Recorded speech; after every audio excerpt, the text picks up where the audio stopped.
Mitofo. Muy buenas noches para todos. Soy Buda Oshakia, maestro de Orden Suyum, Latinoamérica. El día de hoy tenemos un espacio que venimos realizando desde hace varios años en nuestra orden, llamado Charlas de la Orden. El día de hoy tenemos un invitado muy especial, un gran maestro, filósofo de la Universidad Nacional de México, de la UNAM, que nos va a compartir una charla muy especial, muy importante, denominada enajenación. ¿Quién es el maestro? El maestro es Amílcar París Mandoki, es profesor de Filosofía y Letras de la UNAM, imparte materias como Filosofía de la Historia, Filosofía Política, Filosofía de Marx y Economía de los Bienes Culturales. Además de esta labor académica, mantiene su canal de YouTube, donde comparte contenidos sobre filosofía, economía, política e historia. A través de este medio, siempre busca acercar el conocimiento a un público amplio y diverso, promoviendo el diálogo y la comprensión. Como parte del programa universitario de Derechos Humanos de la UNAM, colabora en proyectos relacionados con indicadores de derechos humanos y el objetivo es evaluar y mejorar la protección de los derechos fundamentales en México. Entonces, para no darle más larga a esta presentación y con el invitado, pues le damos la bienvenida al maestro Amílcar. Tiene a partir de ahora el micrófono para dirigirse a esta audiencia. Bienvenido, maestro. Muchas gracias. Agradezco la invitación para dar esta charla. El, Me pareció un poquito raro cuando me invitaron, eh, siendo que, pues bueno, el marxismo siento que no se relaciona mucho con la disciplina budista. Sin embargo, pues bueno, yo creo que el marxismo se relaciona con todas nuestras vidas y especialmente el problema de la enajenación, que tal vez podría ser una coincidencia con lo que ustedes buscan, lo que a ustedes les interesa. Eh, entonces voy a hablar un poquito, voy a hablar de un poco de la historia de este concepto de la enajenación, cómo es que autores anteriores a Marx lo trataron y cómo es que Marx lo trata, y para, bueno, ver un poquito de cómo afecta nuestras vidas. Eh, Tal vez empezar con una cuestión terminológica, porque hay otros términos que pueden referir a lo mismo, y estos términos son extrañamiento y alienación. Eh, ¿Cuál es el término correcto? Mi postura es que no hay un término correcto. Hay quienes dicen que alienación es más bien un anglicismo, que no tiene, que en español tendría que ser enajenación.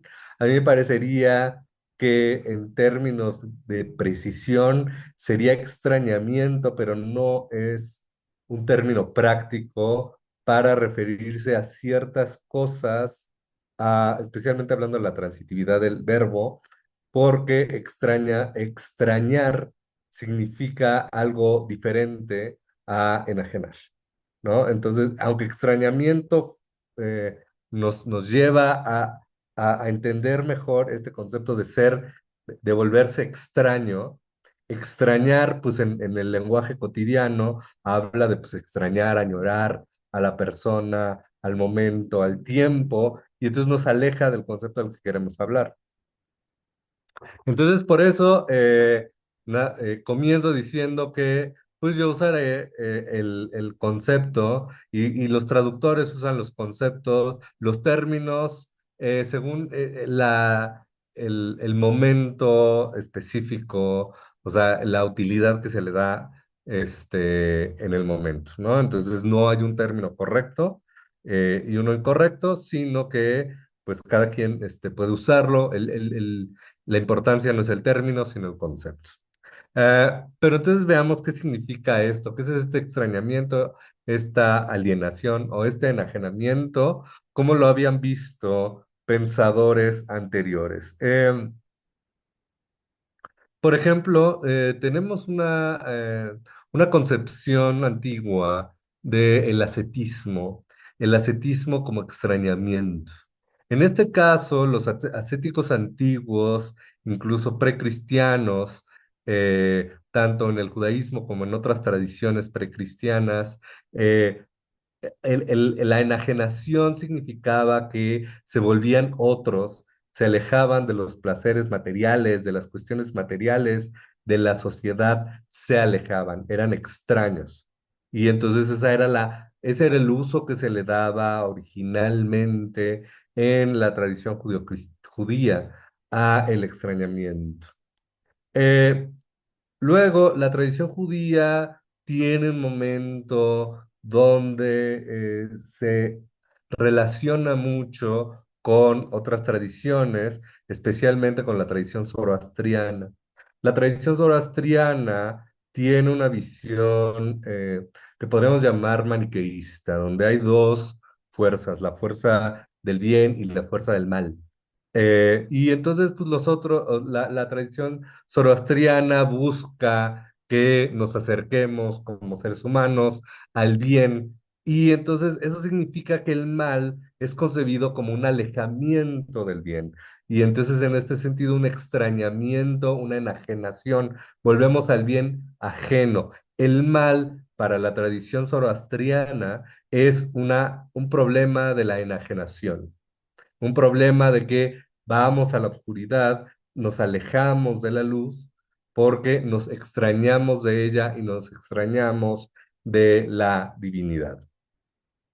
El zoroastrismo era la religión, podríamos decir que durante un tiempo fue la religión más importante del, pues llamémosle el continente euroasiático, ¿no? Porque no existía esta división entre Europa y Asia. El punto neurálgico del zoroastrismo es lo que hoy es Irán, ¿no? Lo que eventualmente fue la cultura persa, pero una serie de culturas que dominaban a partir de esta concepción del bien y el mal, y que influyó al pensamiento judío, después el llamado exilio babilónico, y cuya influencia se extiende a los orígenes de a los orígenes del cristianismo, pero incluso antes, a la época romana, al final de la República Romana. ¿Qué vemos al final de la República Romana? Vemos a Cicerón, por ejemplo, escribiendo sobre alienación en un sentido más metafórico y más relacionado. Tenía esta gran habilidad retórica. Si algo tenía Cicerón era su capacidad retórica y su manera de, de de adornar la palabra y los discursos, ¿no? Y entonces, en las Filípicas, donde habla en contra este, de, de Marco Aurelio, no, de Marco Antonio, en contra de Marco Antonio, habla de la enajenación ante el Senado, de cómo hay una enajenación ante el Senado, en el sentido que el Senado se enoja con Cicerón, se enoja con Marco Antonio, y entonces se enajenan, se vuelven otros, se separan. No, no está hablando de un sentido espiritual, lo está diciendo en un sentido social. Y luego en las cartas paulinas vemos también un sentido de enajenación ya más espiritual, de enajenarse de la divinidad, y lo vemos como influencia del judaísmo, esta idea de que el mal es el alejamiento de la divinidad. Eh, Luego, pues hagamos un salto ya al protestantismo calvinista, en el que retoma esta figura de la enajenación como, o sea, como el pecado como enajenación. Y luego a Hegel, quien seculariza este concepto y lo torna filosófico. ¿No? Entonces Hegel se decía a sí mismo, decía que era luterano, pero era porque era lo políticamente correcto en ese momento, pero si leemos su filosofía, la manera en la que concibe a la divinidad y a la religiosidad, vemos que, aunque de hecho tiene influencias de muchísimas religiones, pero su cristianismo se parece más al calvinismo que al luteranismo y la preeminencia del concepto de enajenación es una evidencia de esto. Para Hegel, el concepto de enajenación es un concepto central. Hegel está muy influido por Spinoza, un filósofo judío converso al cristianismo que tiene una observación del panteísmo, de la idea de que Dios es la totalidad, de que todos somos parte de Dios. Pero Spinoza era muy materialista en esto. Es decir, había una sola sustancia, esa sustancia es material y esa sustancia es divina y nosotros somos parte de esa sustancia. Lo que hace Hegel es que le da un poco la vuelta y lo vuelve idealista. Es una especie de panteísmo idealista. Dios lo es todo, la divinidad lo es todo, es el espíritu absoluto, porque si Dios es infinito, es absoluto, entonces tiene que ser todo.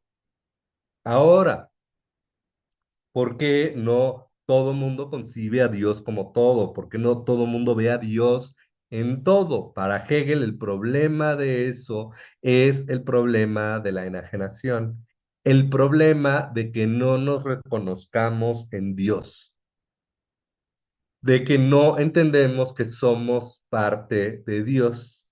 Pero para Hegel, ese problema es un problema histórico y es la historia misma, la historia de la humanidad reconociéndose en Dios, conociendo a Dios y al mismo tiempo reconociéndose en Él.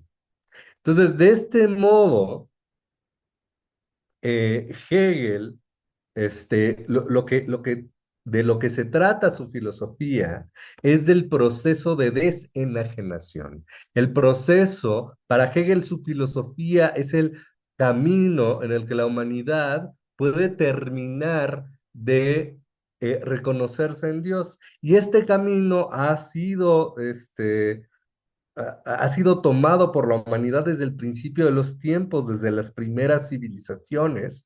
Fue este camino de este autorreconocimiento y se dio en varios niveles y en varios momentos. Se dio en la filosofía, pero también se da en la política. Y en la política, el camino del autorreconocimiento es el camino de la libertad, el camino de conocer la libertad. El problema de la libertad para Hegel es un problema de enajenación, de no reconocernos no solo en Dios, sino en la humanidad y en el Estado y en la familia. Para Hegel, el criminal está enajenado porque el criminal no se reconoce en las leyes, no reconoce que las leyes de su sociedad son leyes que él se pondría si él accediera a un conocimiento más universal.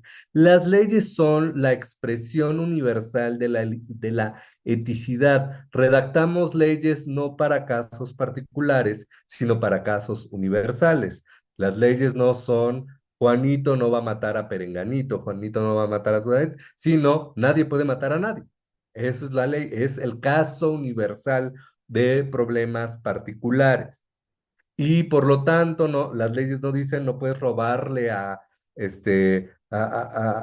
fulanito su lápiz, sino pues no se puede robar la propiedad. Porque, bueno, tampoco quiero que a mí me roben. El criminal es el que no entiende esta universalidad para Hegel. El que no entiende que yo debo tratar a los demás como seres universales, me tengo que comportar universalmente con los demás y las leyes son la manera en la que hacemos eso, en la que ponemos reglas para todos, para que todos las sigamos. El criminal está hundido en su propia particularidad y no se reconoce en su sociedad, no se reconoce en las estructuras políticas y por lo tanto no se reconoce en los siguientes niveles de conciencia.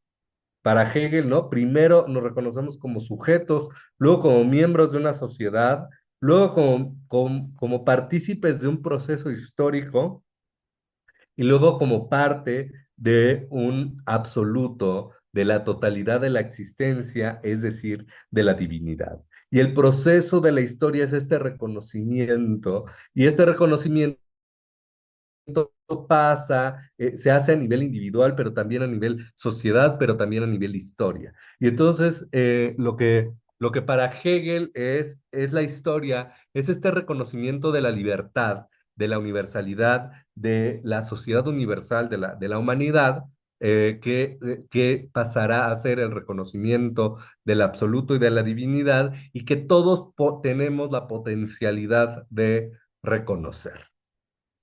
Entonces, al final lo que Hegel nos está diciendo es que él en filosofía hace lo que el cristianismo busca hacer en la religión, solo que el cristianismo lo hace a través de la fe y para Hegel es a través de la filosofía, es decir, a través de la razón, a través del conocimiento.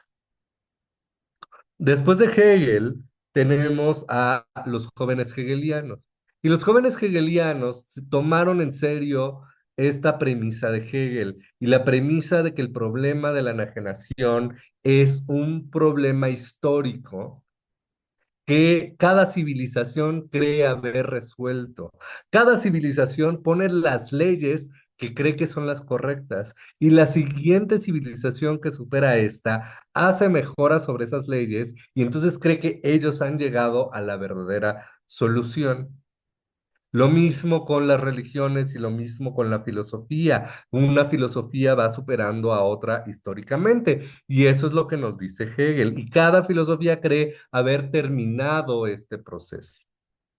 Lo que le dicen los jóvenes hegelianos a Hegel es, a ti te pasó lo mismo.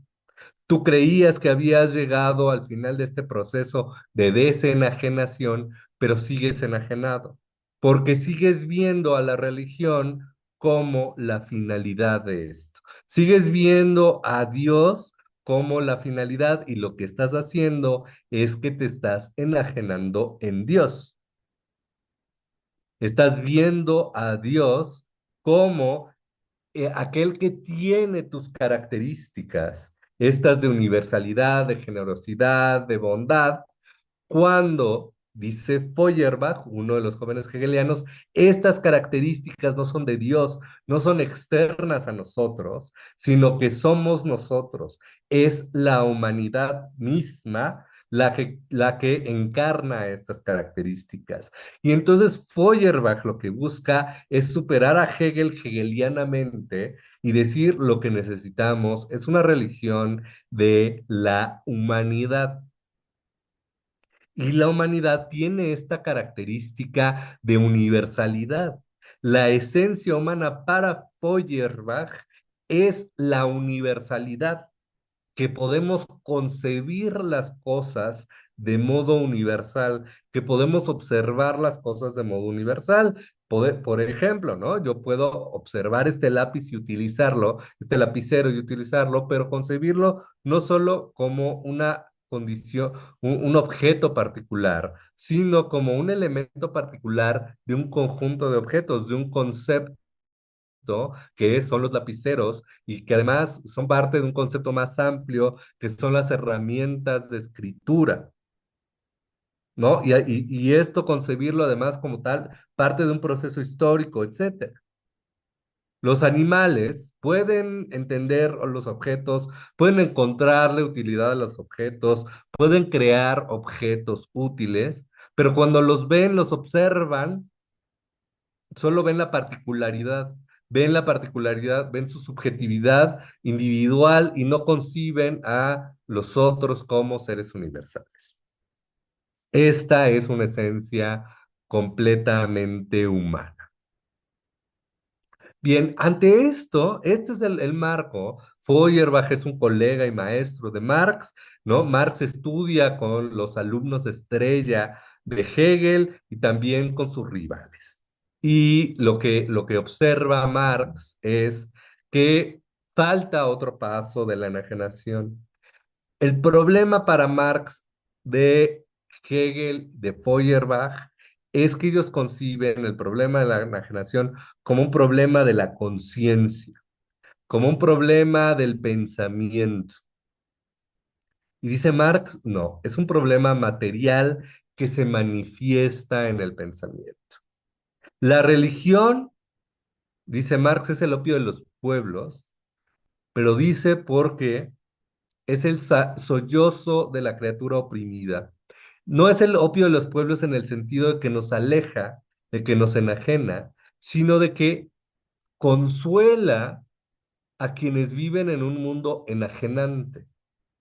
Caen en los brazos de la religión porque el mundo material es un mundo enajenante, es un mundo opresor, es un mundo que no les da consuelo.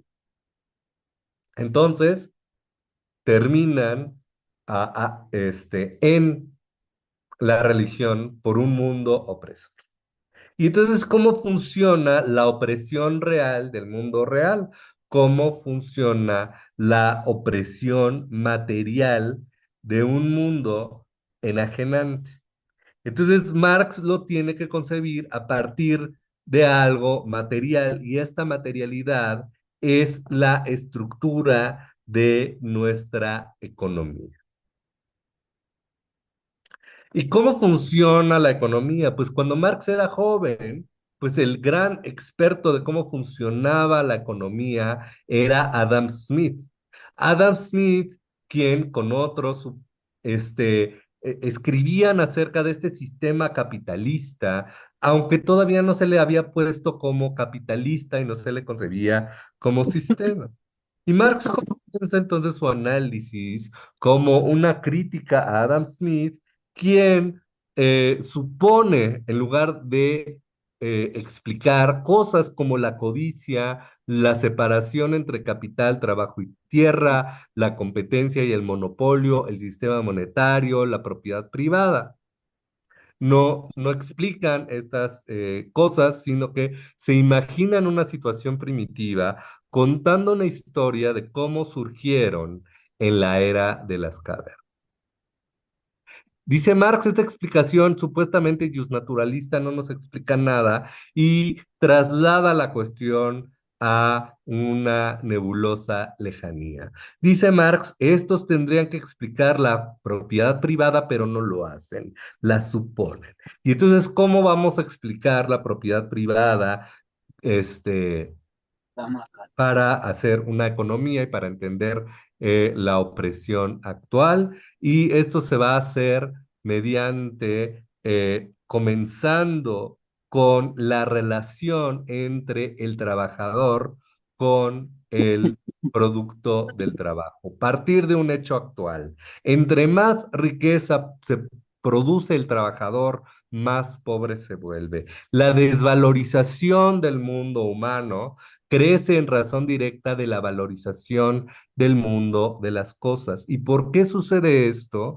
Pues para entenderlo tenemos que entender esta relación entre el trabajo y el trabajador. Y lo que nos dice Marx es que en esta relación encontramos una enajenación en tres determinaciones. La primera en la relación del trabajo con el producto del trabajo, del trabajador, perdón, con el producto del trabajo, en la relación del trabajador con la actividad productiva y en la relación del trabajador consigo mismo. Y en la primera determinación, esta del trabajador con el producto del trabajo, vemos la primera determinación del trabajo enajenado. Para Marx, trabajar es producir y objetivar. Objetivación del trabajo y del trabajador. El trabajo, el trabajador vierte su vida en un objeto. El trabajo enajenado significa en esta situación que al trabajador se le arrebata el objeto de su trabajo. El producto perdido se le enfrenta de vuelta como un ser extraño, un poder independiente del cual es sirviente y la objetivación se vuelve una pérdida del objeto. El trabajador en una fábrica capitalista se encuentra trabajando constantemente y produciendo constantemente, pero sin poseer estos objetos que está produciendo. Se le arrebatan constantemente estos objetos y se le enfrentan como ajenos. Estos objetos se terminan transformando en capital, se terminan transformando en la fábrica en la que está trabajando. Estos objetos se enriquecen al patrón y se convierten en nuevas herramientas para explotar al trabajador. Entonces, al final todo lo que hace el trabajador se le vuelve en contra suya, se vuelven herramientas de su propia opresión. Y así el trabajador, esta enajenación, se manifiesta en que quienes producen objetos no los pueden poseer.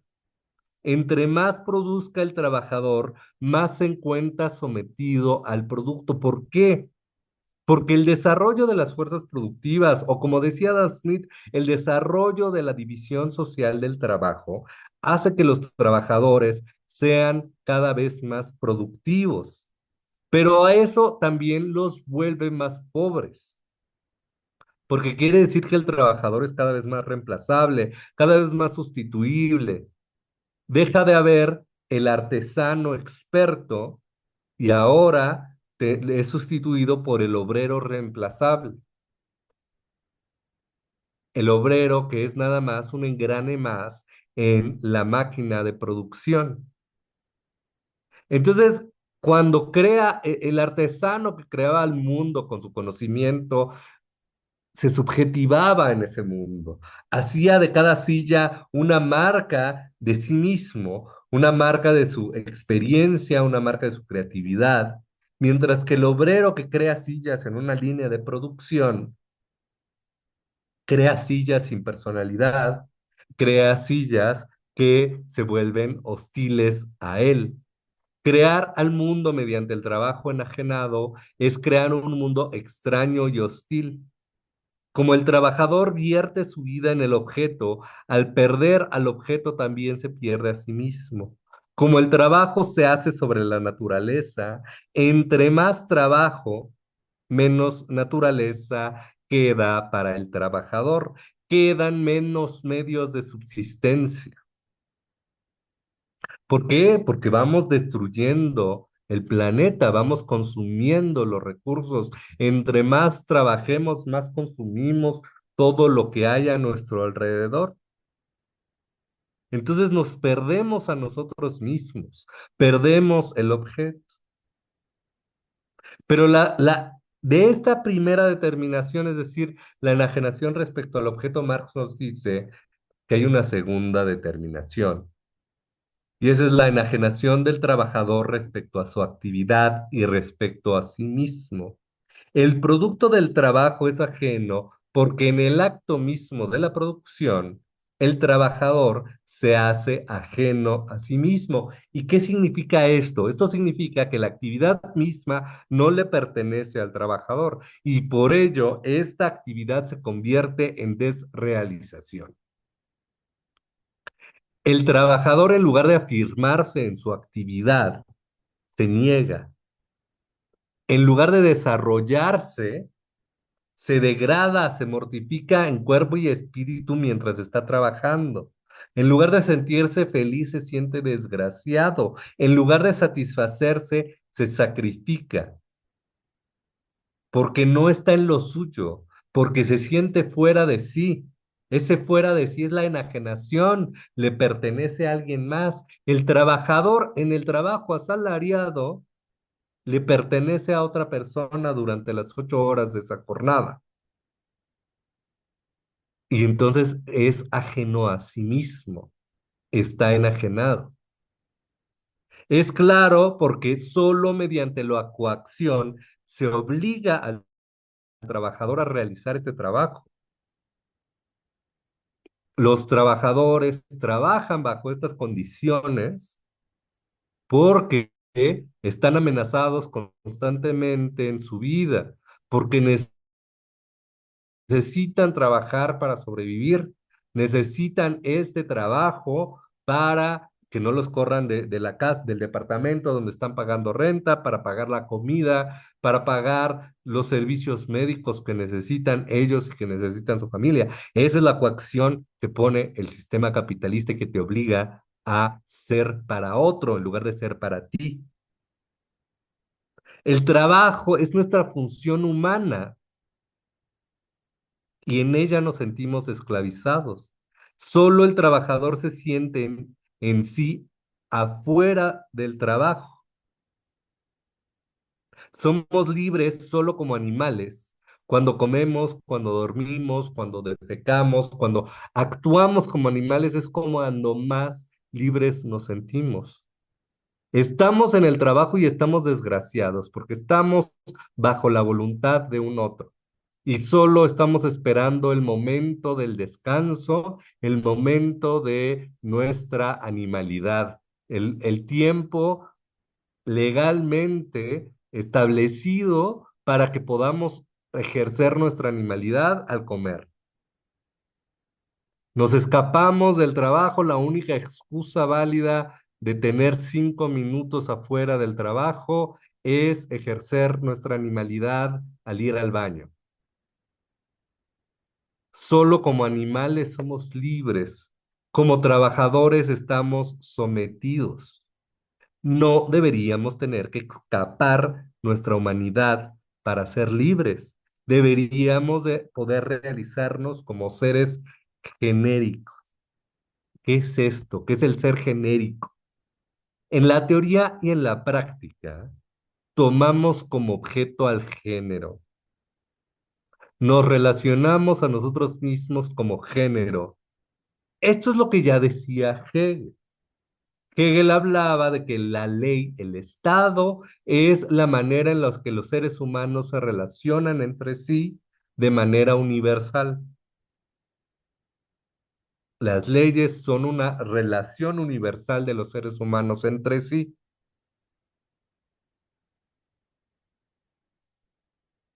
Feuerbach nos decía, ¿no? Que nos acercamos a los objetos en general, nos relacionamos entre nosotros, no somos como individuos, sino como seres humanos, no somos particulares, somos universales y por lo tanto libres.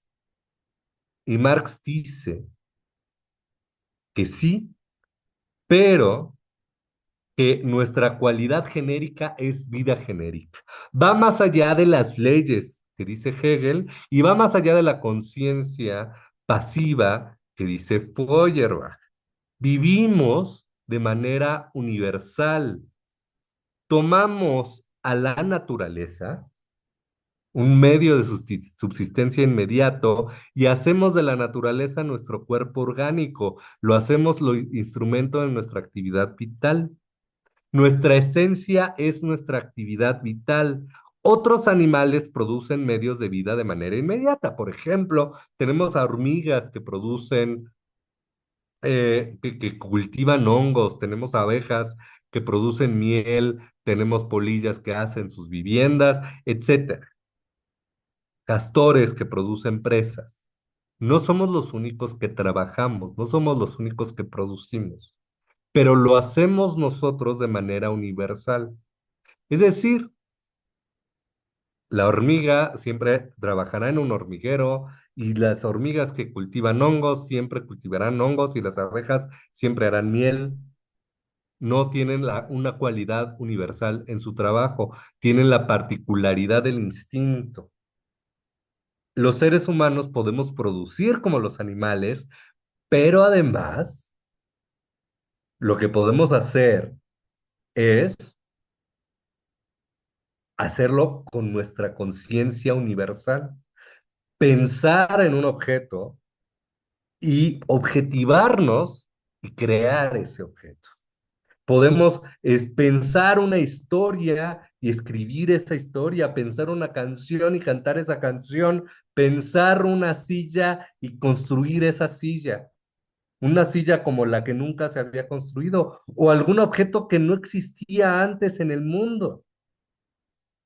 Hubo un lápiz mecánico antes que cualquier otro lápiz mecánico. Alguien pensó en un lápiz mecánico y lo construyó, objetivó su conciencia y creó algo que no existía en el mundo antes. Esa es nuestra cualidad genérica, que podemos crear universalmente objetos. Y entonces, nuestra actividad vital, nuestra esencia humana, nuestra capacidad universal de construir nuestra realidad, es nuestra, o sea, nuestra esencia, una actividad que debe ser consciente y libre. Tenemos en esta actividad una naturaleza orgánica e inorgánica. La naturaleza inorgánica es el mundo objetivo que vamos produciendo. El producir nuestra naturaleza nos afirma como seres genéricos conscientes. El verdadero trabajo es libre porque es consciente y porque es libre de la necesidad física. El trabajo es verter nuestra vida en un objeto que se vuelve parte de nuestra naturaleza inorgánica. Cocinar, hacer arte, pintura, teatro, música. Pero esto se nos arranca en el trabajo enajenado. El objeto de nuestra producción es arrancado, pero también la vida genérica y nuestra naturaleza. En el trabajo enajenado se invierte la relación.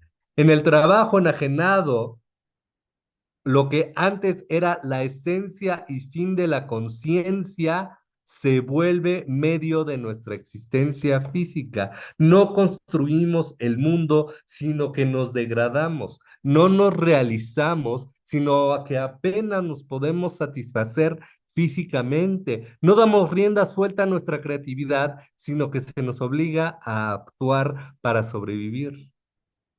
La enajenación del trabajador respecto a su objeto es la enajenación del individuo respecto a su cuerpo inorgánico. La enajenación del trabajador respecto a la actividad productiva, es decir, el trabajo mismo, es la enajenación respecto de su actividad vital esencialmente humana. El trabajo asalariado, el trabajar 8 horas al día, 5 o 6 días a la semana, bajo las órdenes de un otro, nos parece lo más normal del mundo. Pero lo que nos dice Marx es que eso es enajenación. Le estamos dando a un otro nuestra libertad de actuar durante 8 horas y nuestra esencia humana. Entonces, ¿qué pasa? Que estamos enajenándonos no solo respecto de nuestra actividad, sino de nuestra esencia humana, respecto al género mismo.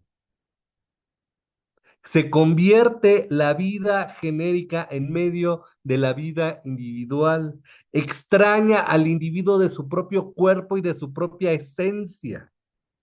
La conciencia deja de ser nuestra esencia y nuestro fin y se vuelve un medio de la existencia física. Vuelve a lo humano un medio de realización de lo animal. No es un problema de conciencia. La conciencia enajenada es consecuencia del desarrollo de una actividad enajenante. Como nuestras necesidades animales no están garantizadas, estamos obligados a vender nuestra actividad vital, nuestra esencia humana, para satisfacer nuestras necesidades animales. El modo de producción capitalista produce esta enajenación. Marx nos dice que así aparece una cuarta determinación del trabajo enajenado, que es consecuencia inmediata de las tres anteriores, y es la enajenación del hombre respecto del hombre, la enajenación del ser humano respecto de la humanidad. La relación con nosotros mismos se vuelve real en la relación con los otros. Y entonces la relación enajenada con nosotros mismos se realiza en una relación enajenada entre nosotros. El trabajo y su objeto son ajenos a mí porque le pertenecen a otro. Otra persona independiente de nosotros, poderosa, hostil, extraña, es dueña de nuestra actividad y de nuestro objeto. El trabajo enajenado es trabajo a las órdenes, compulsión y yugo de otra persona. El extraño toma control de una actividad que no le expropia. ¿Cuál extraño? Dice Marx, el capitalista. Y así explica Marx el origen de la propiedad privada. La propiedad privada es enajenación. La propiedad privada es la capacidad de arrebatarle a alguien más el producto de su trabajo. La propiedad privada es un modo histórico, es una ley que justifica el arrebatarle a otras personas el producto de su trabajo, que justifica el decirle a alguien más que puede hacer durante 8 horas al día. La propiedad privada significa que hay una persona que es dueña de los medios de producción y eso le da derecho de ser dueña de lo que producen quienes trabajan en esos medios de producción y de la actividad que hace. El dueño de los medios de producción es dueño de la esencia de las personas. Y estas personas le tienen que entregar su esencia, es decir, su capacidad genérica, su capacidad universal de crear el mundo. ¿Por qué? Porque quienes tienen control de los medios de producción controlan quiénes pueden comer, cómo pueden comer, dónde pueden vivir, etcétera. Como clase, extorsionan a toda la clase trabajadora para obligarlos a entregarles su vida genérica. Los extorsionan para enajenarlos.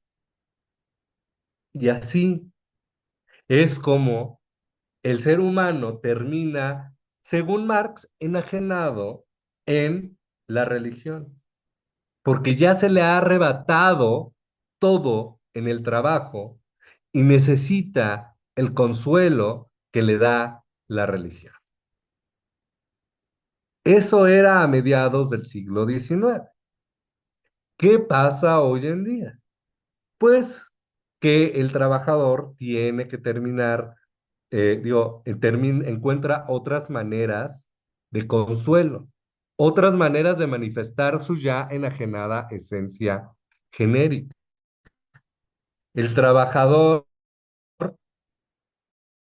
sale de su trabajo agotado completamente porque toda su actividad, toda su iniciativa, toda su atención fue extraída por su trabajo. Y entonces, ¿qué es lo que va a hacer? Va a convertirse en una máquina del celular, siguiendo, scrolleando, sin pensar y observando videos uno tras otro, mecánicamente, pasivamente. No tiene la energía para construir, no tiene la energía para crear. TikTok hoy en día le ofrece una pseudo creación. Le dice, mira, haz tu video, toma este audio, que es un chiste, y tú nada más mueve la boca y vuelve a hacer el mismo chiste. Toma esta canción y mueve la boca como si estuvieras cantando. Y entonces tienes una pseudo creación, un pseudo, una falsa expresión de tu ser genérico.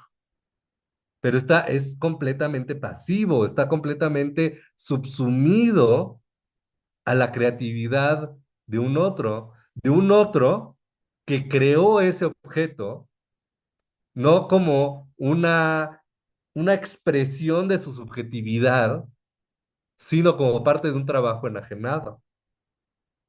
sino como parte de algo que tiene que entregarle a la máquina algorítmica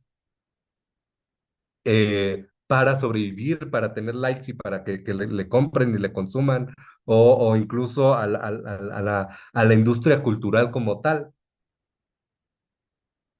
Entonces, o sea, vivimos completamente, o sea, seguimos en las mismas condiciones, seguimos bajo las condiciones de propiedad privada y de trabajo enajenado. Le pertenecemos a un otro. Esa es la verdadera condición de enajenación. Esa es la realidad en el capitalismo. Gracias.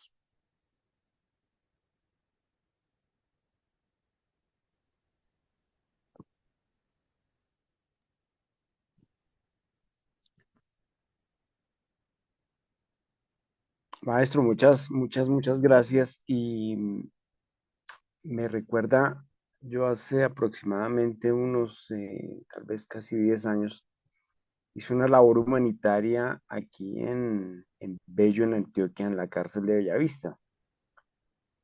Y la charla de usted me aclaró muchísimo algo que me dijo una persona allá. Allá en la zona técnica estaba Juan Carlos Cuellar. Él es ideólogo del ELN, el Ejército de Liberación Nacional acá de Colombia.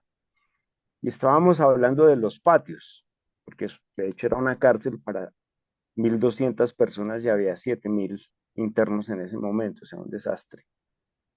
Y estábamos hablando del patio X, del patio Y, y de pronto se queda mirándome y me dice, y es que usted no se da cuenta que afuera es otro patio.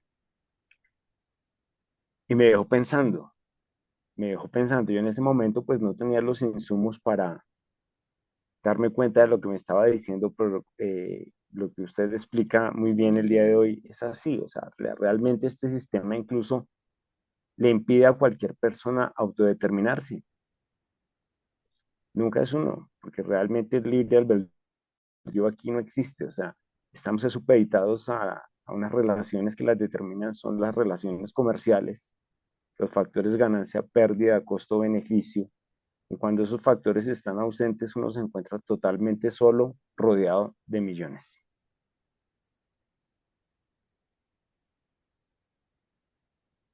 Sí, digo, o sea, nos venden este sistema como un sistema de libertad, ¿no? Pero ¿qué libertad tenemos? Tenemos libertad de venderle nuestra esencia genérica a quien nos pague suficiente para sobrevivir.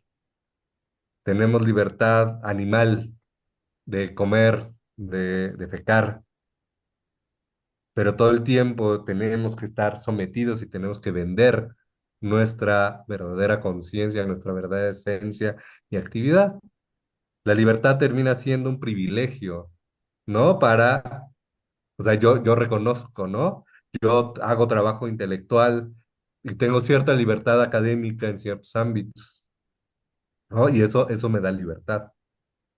Pero a veces, pues, tengo que someter a ciertos proyectos, ciertas condiciones, tengo que someter mi libertad a hacer las cosas que se tienen que hacer, ¿no? Termina, ¿no? Mucha de la investigación, por ejemplo, termina estando supeditada a los mecanismos de evaluación académicos y entonces no podemos realmente estudiar e investigar lo que queremos hacer, ¿no? Digo, sin participar en estas teorías de la conspiración de los objetivos de desarrollo sostenible, pero las academias ahora están cooptadas por los objetivos de desarrollo sostenible. Y si no haces tu investigación de los objetivos de desarrollo sostenible, ya no te, o sea, no te van a dar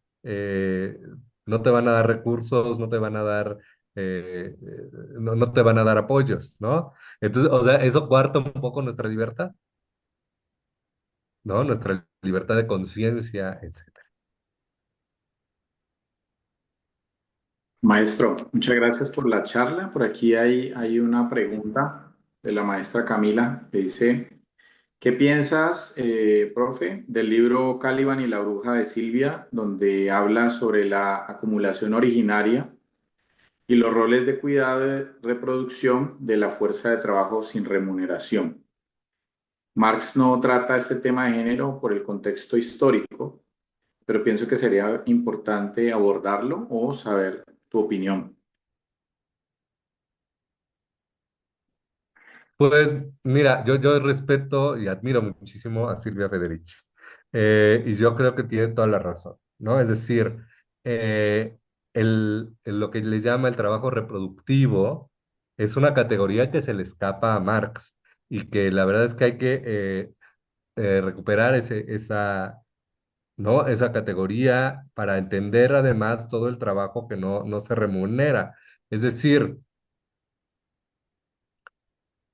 hablemos del concepto, digo, no tiene que ver con lo que hoy hablé, pero el concepto de fuerza de trabajo y del salario, ¿no? El salario supuestamente es el valor del tiempo de trabajo socialmente necesario para reproducir al trabajador.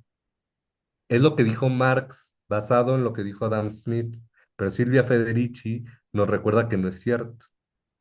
Que el salario lo que compra es los alimentos crudos, compra la ropa y compra la vivienda, pero esas cosas solitas no van a reproducir nuestra vida, porque los alimentos hay que cocinarlos, hay que lavar los trastes, hay que limpiar la casa, hay que limpiar la ropa, hay que cuidar de los niños. Eso es una actividad y eso es trabajo. Y ese tiempo de trabajo que se está dedicando a hacer todo eso para reproducir la fuerza de trabajo, no está siendo contada en los cálculos que hace Marx para el tiempo de trabajo socialmente necesario y hace falta, se está invisibilizando todo ese trabajo que se tiene que hacer y hoy lo podríamos ver de otras maneras, por ejemplo, ¿no? Eh, ¿por qué vamos a comprar una lavadora? Pues o sea, la lavadora tiene un valor y el valor de la lavadora implica, o sea, está metido en el tiempo de trabajo socialmente necesario para reproducirnos, ¿no? Está ahorrándonos, está aumentando la productividad del trabajo doméstico, ¿no? Pero también hay trabajo que se necesita para recuperar nuestras fuerzas y recuperar nuestra conciencia. ¿No? O sea, trabajo psicológico, trabajo de afectivo que estamos haciendo, ¿no? Entonces, Federici, o sea, me parece que es absolutamente esencial recuperar esas condiciones, y pues además hacer como trabajo, o sea, no satisfacernos con esta concepción de Federici, sino o sea, realmente hacer una economía política del trabajo de cuidados y hacer el cálculo económico de estos trabajos, ¿no? Tomando en cuenta todo el tiempo de trabajo socialmente necesario, no solo el trabajo masculino socialmente necesario. Muy bien.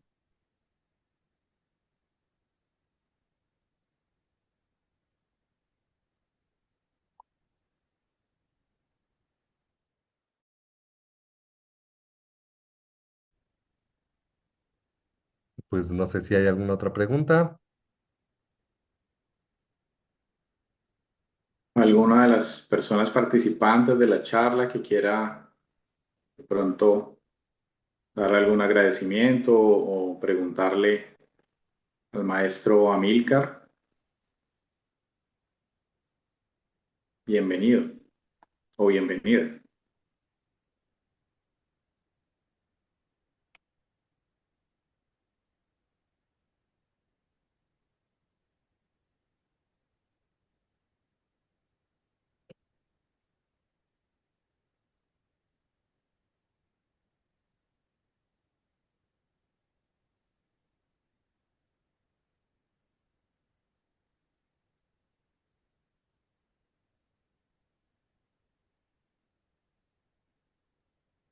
Para los que de pronto ingresaron tarde, que no alcanzaron a estar desde el principio, pues les digo que la charla queda grabada y la vamos a estar subiendo pues a nuestros canales de difusión para que puedan eh, escuchar nuevamente porque pues ahí hay mucha información muy interesante que nos puede ayudar pues para seguir abordando estos temas tan interesantes, ¿no? Desde la postura, pues, de la filosofía, que es el trabajo y es la labor que realiza el maestro Amílcar, que como él lo decía ahorita al inicio de la charla, que le parecía extraña la invitación cuando se le hizo. Cabe recordarle que, bueno, nuestra orden Suyum tiene una gran particularidad y es que nosotros no buscamos la finalidad en el Buda, sino que partimos del Buda, es nuestro punto de partida y pues a través del trabajo que hace la orden, que es un estudio interdisciplinar, abordamos diferentes temas, ¿no? Que tienen que ver con la economía, con el pensamiento filosófico, con la política y no simplemente nos quedamos en un tema religioso, en un tema espiritual, sino que tratamos de abordar diferentes temas y ver de cada uno de ellos qué conocimiento realmente aplica y ver también el contraste que puede existir entre el pensamiento marxista también con el budismo y tiene muchas relaciones y muchos puntos de encuentro con la psicología, con la ciencia incluso. Entonces no es tan extraño, no es tan extraña la cosa.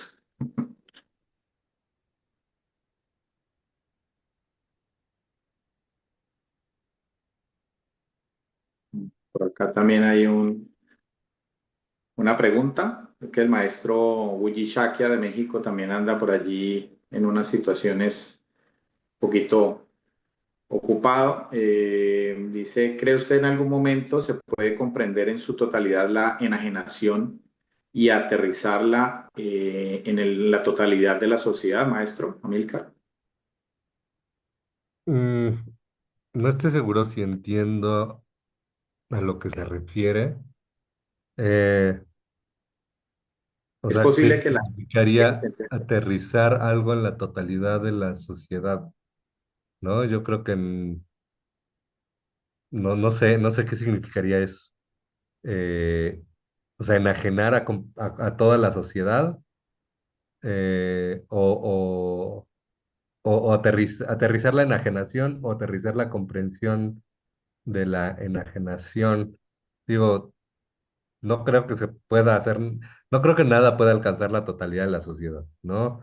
O sea, la sociedad es diversa, es enorme, es gigantesca, y entonces, pues no, o sea, esperar eso tampoco me parece algo, o sea, algo que querramos buscar, ¿no? Porque, o sea, nada totalizante me parece atractivo, sino que hay que aplaudir y hay que buscar la diversidad y aprovecharla, ¿no? Entonces, no sería algo que yo buscaría en ningún momento, ¿no? Es decir, yo creo que además, o sea, asumir que se puede comprender totalmente la enajenación, yo creo que nada más habría una pretensión de una comprensión total.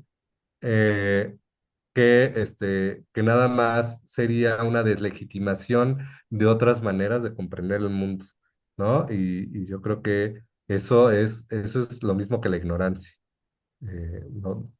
Esa arrogancia de pensar que uno comprende a totalidad, es nada más ignorancia y uno tiene que tener la humildad de entender que no entiende, no lo entiende todo y que siempre hay cosas por descubrir y cosas por entender.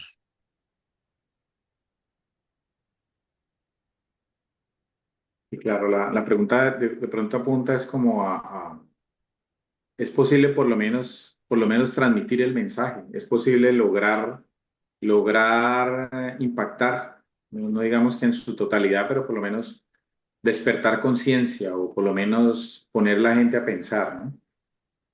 Pues yo espero que sí, yo espero que por lo menos esto haya pasado aquí, que ustedes hayan entendido un poquito de lo que dije, que me haya hecho entender y que les haya hecho ver las cosas de manera diferente. Ojalá así sea, solo ustedes lo sabrán.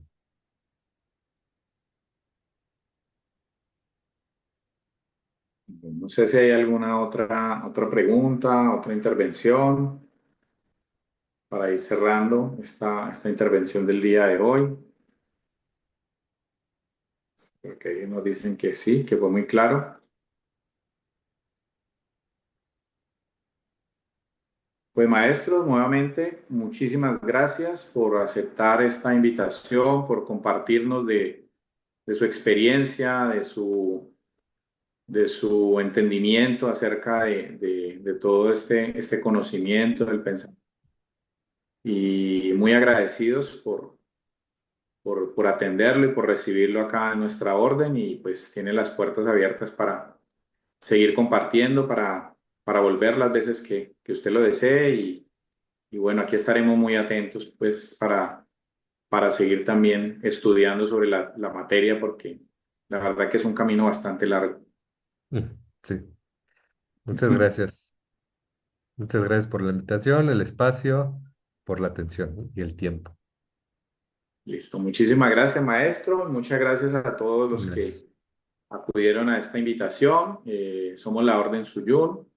Gracias, maestro Amílcar, por compartirnos de su saber y bueno, feliz noche para todos y ahí nos estaremos viendo. Muchas gracias. Gracias. Gracias.